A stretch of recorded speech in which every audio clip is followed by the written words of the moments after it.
We're discussing the White House is joining the Biden campaign in pushing back against recent video clips going viral that make President Biden look as though he's confused during public events and other appearances. White House Press Secretary Karine Jean-Pierre blasted the use of the misleading videos, which are edited to make the president look bad and then circulated by right-wing media and allies. Take a look. They are cheap fakes video. They are done in bad faith, and some of your news organization have been very clear, have stressed that these the right-wing critics of the president have a credibility problem because of the fact checkers have repeatedly caught them pushing misinformation, disinformation. I think that it tells you everything that we need to know about how desperate Republicans are here.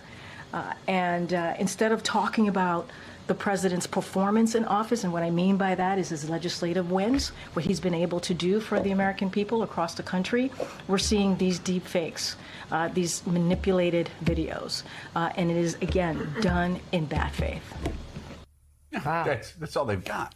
The Republican accounts circulating many of the clips responded, claiming the videos are unedited and promised to keep posting them. A lie. And also if something is unedited, it's really one angle, lies. not showing the whole story. How about this, Mia? They lie about their lies, which of course you would expect liars to lie about their lies. Oh, I mean, we're talking about Trump. But they're lying about their cheap fake. The Washington Post. By the way, I got to say this one more time. They're only helping Joe Biden. They're only lowering expectations. They do it before every State of the Union address, and then afterwards, they're so freaked out that Biden did well, they say he must have been on cocaine.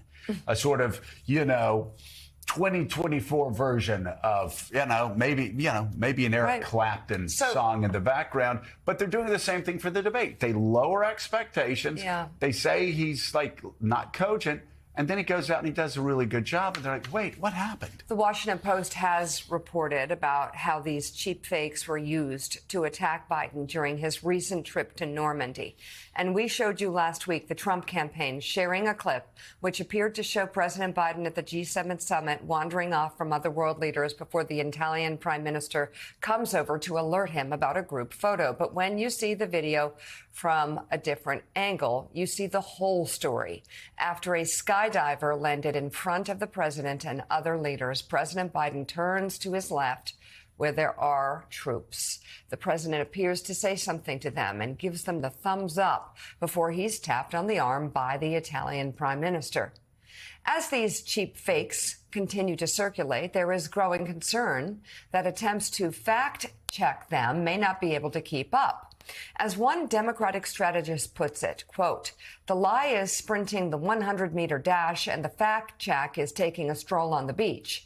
So it's never going to catch up and it's never going to have the same reach. And this is the problem.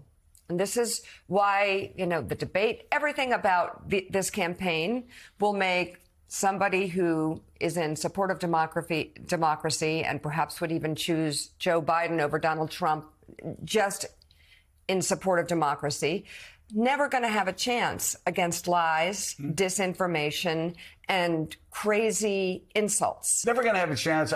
Michael Steele, I disagree. They will have a chance. In fact, if you look at Donald Trump's track record and Donald Trump's Republican Party over the last 7 years, they're 0-7. Maybe the Biden team's going to have to work harder. Maybe Democrats are going to have to work harder. Maybe people who actually like American democracy are going to work harder. But they just have to work harder and get the word out that these people are lying. Not only is the RNC lying, but also mainstream media outlets are now all in on the lies. Yeah, I think that's true. I agree with you, Joe, a little bit on that. The reality is a very stark one, and it's one that a number of us have been warning about for a while. You know what we haven't brought up in this conversation, which is right there at the tip of the spear, is AI. the AI generated ads, where, you know, you can take these events. We're talking about taking a clip and just showing one angle from it. We've already seen the RNC and the Biden, the Trump campaign effort play in this space. When the RNC put out its AI ad last fall, didn't tell anybody, they had completely made it up in out of whole cloth. And then, of course, the robocalls, using the voice of the president to tell voters not to vote during the New Hampshire primary. So you've already seen these practices put in place. The problem is, it's not just one of, oh, guess what? Fact checkers can't catch up or keep up. The problem is you have mainstream media outlets that are, like as you mentioned before, the Wall Street Journal, in their own ways perpetuating this. So it gives an air of legitimacy to some of this. And before you have a chance to come back and say, wait a minute, Wall Street Journal, what the hell are you doing? You know that's not what this is. Why don't you come clean about it? It's already been placed up on X, right? A platform that Elon Musk said, hey, lie as much as you want. We don't care. And it goes out there. And then what do? So you're right.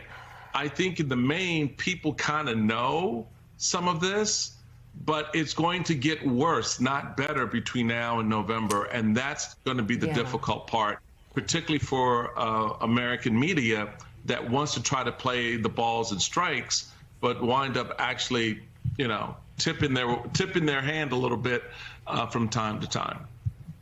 I mean, look, in major areas where people get their news, this lie or this concept about Joe Biden is being validated. And you brought up the Howie Kurtz segment that I showed you, and he played Sean Hannity doing an entire segment on that scene with the paratroopers.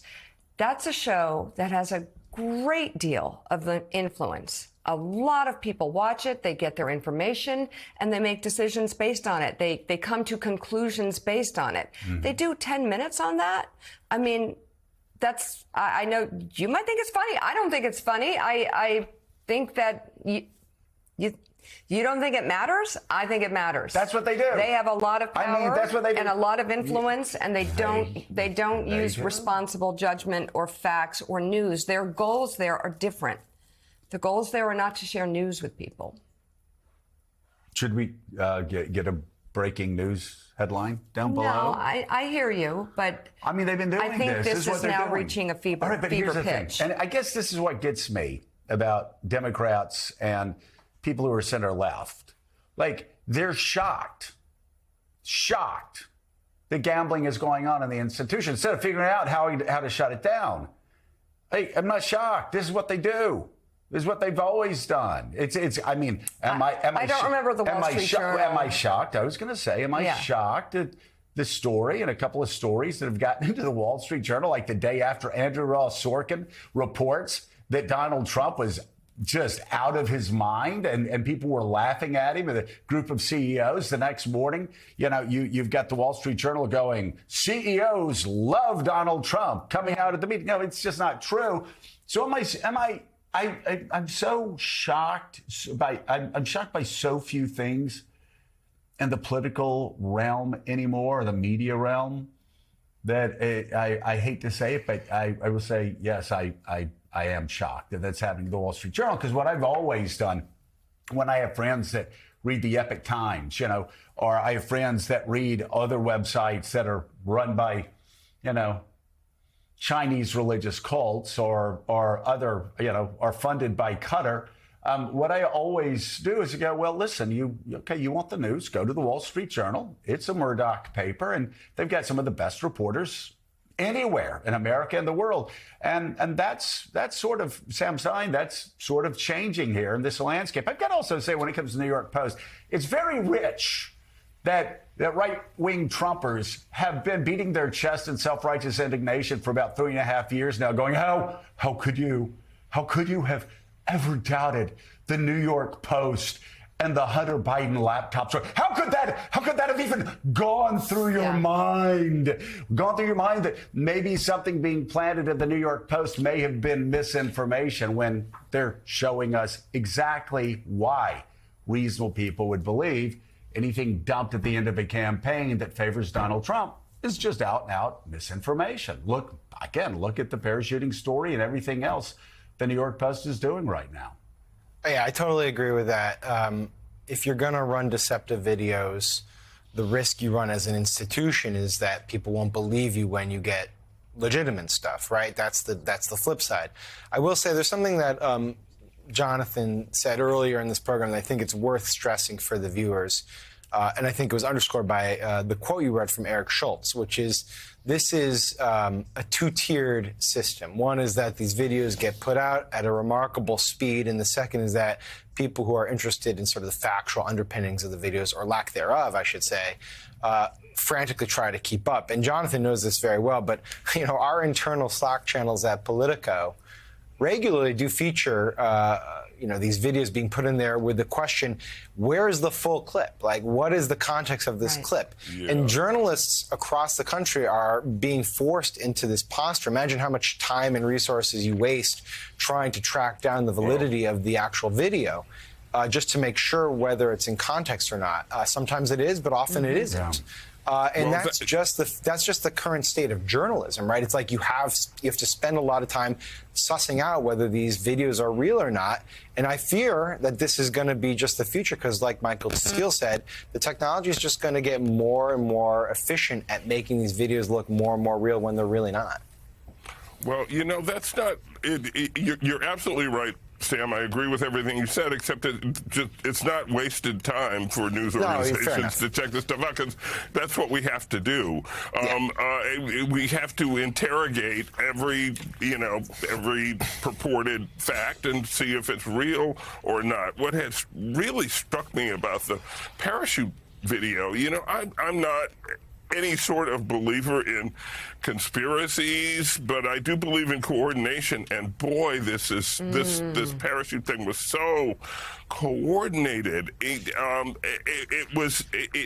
wondered what that was about. And Karine Jean-Pierre said it smacked of desperation. I've got to admit that occurred to me because there was a certain desperate feel to it. I mean, you just look at the clip from a different angle and it just obliterates the story they're trying to tell. It's just so easily disproved. And Gene, that's the thing. Why? It's so, Gene, that's the thing, right? They put this up knowing they're going to be called out as liars, knowing that there are other angles that are going to prove that they are lying to their audience, that it will be exposed, that they lied today, but the sun's going to rise tomorrow, and the facts are going to become clear, and people are going to wake up and go, oh my God, they were lying to us, and yet they didn't care. Maybe they thought our readers are stupid. Maybe they thought our readers live in a fact-free echo chamber. I don't know what they thought, but whatever it was, they were undervaluing and underestimating their readers.